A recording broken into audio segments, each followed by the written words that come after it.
Rayana says, if we put on a fake tattoo, not a permanent one, that can be removed in a week, on a part that does not need to be washed in wudu, for instance, the leg, is it permissible? First of all, the word tattoo raises a lot of question marks, because tattooing is a major sin in Islam. The Prophet ﷺ, as in the hadith of Abdullah ibn Mas'ud, may Allah be pleased with him, had cursed the tattoo artists and the women who have the tattoos done on them. لَعَنَ اللَّهُ الْوَاشِمَةَ وَالْمُسْتَوْشِمَةَ. And this is an authentic hadith.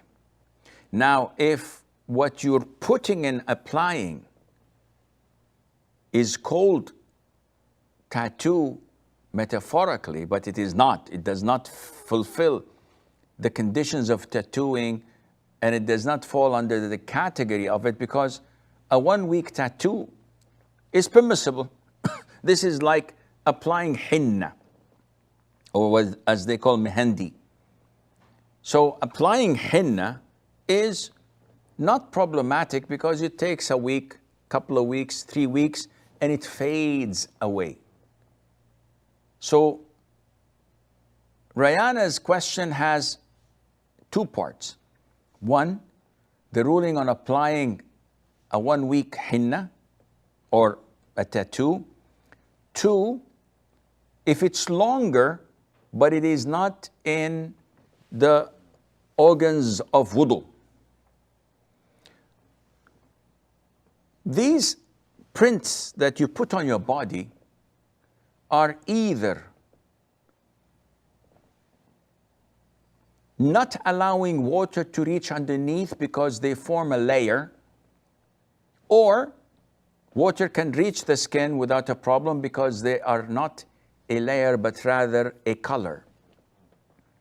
So if I get something that is drawn on my arm, which is waterproof, and I can feel that this part of the skin is skin, and when I put it on this print or tattoo, quote unquote, it feels that like there's a plastic layer on my arm. This does not allow water to reach your skin, and hence you cannot apply this, because your wudu would not be valid, your ghusl would not be valid. Now, if I apply it in my shoulder, for example, this is not part of the organs of wudu, so I can perform wudu without any problem. But if I were to have a major ritual impurity and I would need a ghusl, in this case, this would prevent my ghusl from being complete and valid, and hence applying it is not permissible. Henna, on the other hand, is something that you put for an hour or two until the color is fixed, and then you wash it off, and all what remains is a color. Like when I have a pen and I just write a line, there's no layer on the skin, it's just a color. And this does not prevent water from reaching the skin, and the wudu is valid. Having said that, I've noticed nowadays among the Muslims, men and women, unfortunately, that they're applying tattoos, but they apply it for a year or 2 years. Today in Fajr prayer, I saw a brother praying in the masjid with a big tattoo of a sailor's anchor on his leg, and it was exposed. The brother's awrah from the navel to the knees were covered, but his leg was not, and everybody in the masjid was looking at that. This is not permissible. If you had done a tattoo when you were ignorant or when you were a kafir and now you've accepted Islam, you must hide it. we don't force you to remove it, but you cannot expose it and boast about it like this. This defies your repentance of it. It shows that you're not remorseful. Also, a lot of the youngsters, girls, they have tattoos on their hands. And they say that this is only for 6 months, for a year.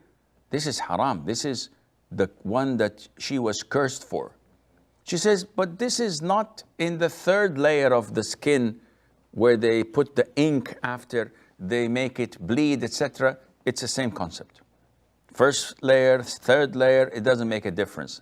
Not only that, a lot of the women ask about microblading. And they say that this is something they do for the eyebrows. This is tattooing. Because they slash the skin until it bleeds and they clean it and they open small places in the skin's layer where they inject ink.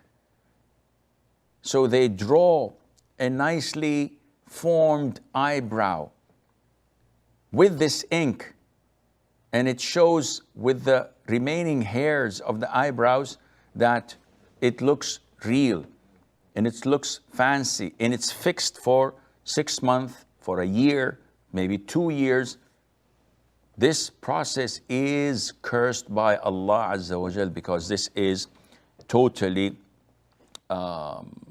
tattooing.